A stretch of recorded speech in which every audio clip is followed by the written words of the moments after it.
Man, another day. Say it ain't so.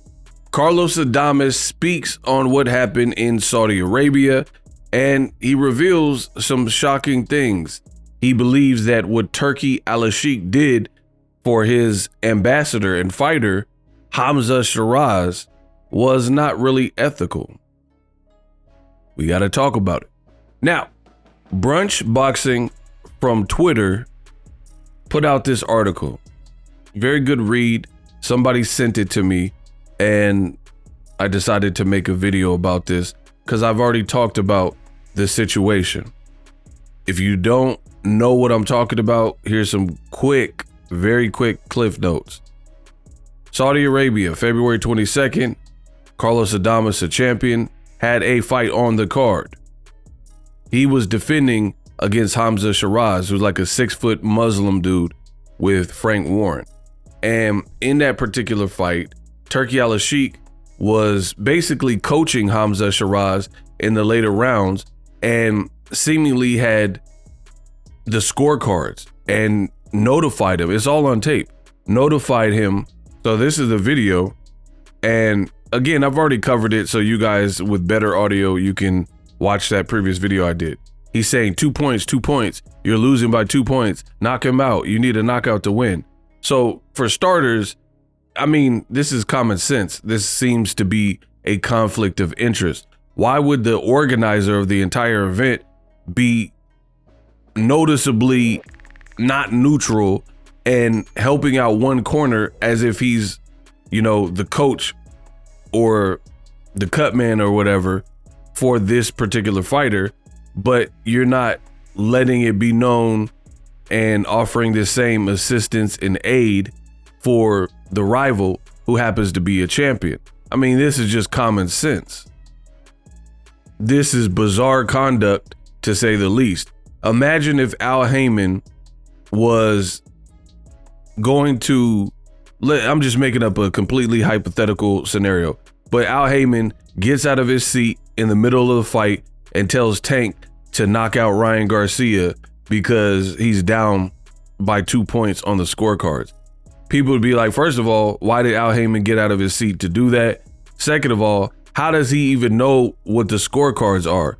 Because in American boxing, I can't really speak for other countries or whatnot, but in American boxing, you're not supposed to go to the judge's table. You're not supposed to bother them. You're not supposed to try to intimidate them. You're not supposed to be asking them for, you know, the current scorecards. You just let the fight play out. And, you know, some people are going to make excuses like open scoring. That's cap. Because if it was open scoring, both teams would be privy to the information. You wouldn't just, if there's open scoring, like Canelo Alvarez when he fought Austin Trout, right? That was a fight with open scoring.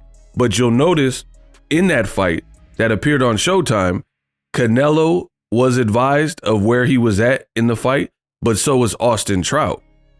Now you have Carlos Adames pretty much admitting that this was unethical and he wasn't advised of anything. So that isn't open scoring, and that's not how it works. Adames has not stayed silent about what transpired. Appearing on Podcast Day Broadway, the Dominican champion made his feelings clear. Quote, "It didn't look ethical because I could tell you one thing and I could tell you another, and it didn't look ethical. As the head of the event, to go to the corner and give out information that only the judges are supposed to have. What I am saying is that as a fighter, it wasn't nice. It wasn't really nice. My opinion, that situation is it would have been nicer if he stayed in his chair and waited for the judge's decision. He would have been responsible for the events that he is doing in his country." Well stated. And I agree, it wasn't nice. Again, I mean, come on, bro. Like, do not toy with my intelligence and play games. You're in a Muslim country in Saudi Arabia. You have a Muslim fighter who happens to be an ambassador for Riyadh season in Hamza Shiraz. When Hamza Shiraz knocked out Ammo Williams, a Black American fighter, right? You had Turki jumped out of his seat and started dapping up and shaking Hamza Shiraz's hand. So clearly they're close, they're friends, and Turki's pretty much rooting for him. And to make it so publicly known, that is what is in question here. Right? So you're cool with him, but you can't boxing doesn't work like that. You can't let your emotions get in the way of like the fight and the outcomes. And I mean, nobody can stop Turki. Like, he's in charge. You're in Saudi Arabia. They can just imprison you if you try to resist or something like that. Like, I mean, what are you going to do? You're kind of harmless. So Carlos Adames probably couldn't even do anything but accept whatever was going to happen on those scorecards. Then for the fight to end in a controversial draw, when we seen Carlos Adames really beat him, they saved Hamza Shiraz from an L. And as you can see, he has the Riyadh Season logo on his trunks. So it just looks insanely biased, and it is not a good look for boxing. Even if you do have a fighter or some type of favoritism, at best, it would behoove you to mask it or not make it look so apparent. You know, an ambassador, you're sponsoring him on his trunks, you're dapping him up when he knocks out an American fighter that's with Eddie Hearn, Austin Ammo Williams. You know what I mean? You're just making it look too flagrant, and it is crazy. And again, is this the treatment? So there's some issues here. You also have fighters like Daniel Dubois and Floyd Schofield mysteriously wind up sick the week of the fight. I mean, name the last card you could think of where two people in the main event both got sick. Like, is it in the water? Did somebody tamper with something? Is something contaminated? Is there a bug going around? Like, what happened? And then the details seem very shockingly sketch. Like, I still don't have a full grasp of what happened to Floyd Schofield. 1 minute he's saying, oh, they poisoned me, you know what I mean? And people are like, what's going on? And then he's like, oh, I love it here. And it sounded like he's been brainwashed and told to apologize. And now he's saying he can't talk even back in America because the Saudis have good lawyers and he's been advised to plead the fifth. So it's a lot of issues.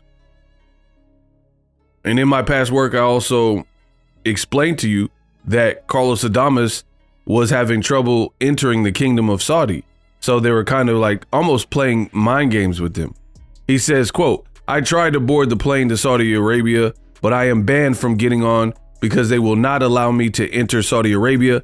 My manager told me that they could not enter Saudi Arabia before the date they decided. My team bought tickets on their own and they let my team pass, but I cannot pass. I'm stranded waiting at the Las Vegas airport. So why is a champion being treated like this, right? Where his team had to come out of pocket and buy their own tickets, and then they got clearance, but then the actual person who needs to be there to adjust and acclimate to the difference in time zone, the climate, the different weather, the different air, you know, he's not being afforded the opportunity. So to be honest, it looks like a setup. Like, they wanted Hamza Shiraz to win. They've also said that they wanted Hamza Shiraz as a potential Canelo opponent in the future. I heard he might move to super middleweight. So everything looks suspicious and fishy. You denied his entry to the kingdom, you know, and played games with him there. Then Turki's getting out of his seat and he's telling the scorecards, which seems like Adames is saying unethical. I mean, what are we talking about? Like, is this where boxing is headed? And then people say Turkey's saving boxing and he's putting an end to the corruption, but this doesn't look on the up and up. Let's be real. Drop your thoughts in the comment section. I will put the link in the description so you can read the article in its entirety, but really messed up what they did with Carlos Adames. 1. Live streaming can be tough, which is why I use StreamYard. Click the link in the description for StreamYard, which is an awesome tool that enables you to set up your stream with ease of use. Get great results with live streaming. It's what I use. Stream to social media with ease with StreamYard. Live streaming is here to stay. Engage with your audience using StreamYard. Great way to reach out to your audience and connect. So you need a tool that can do that.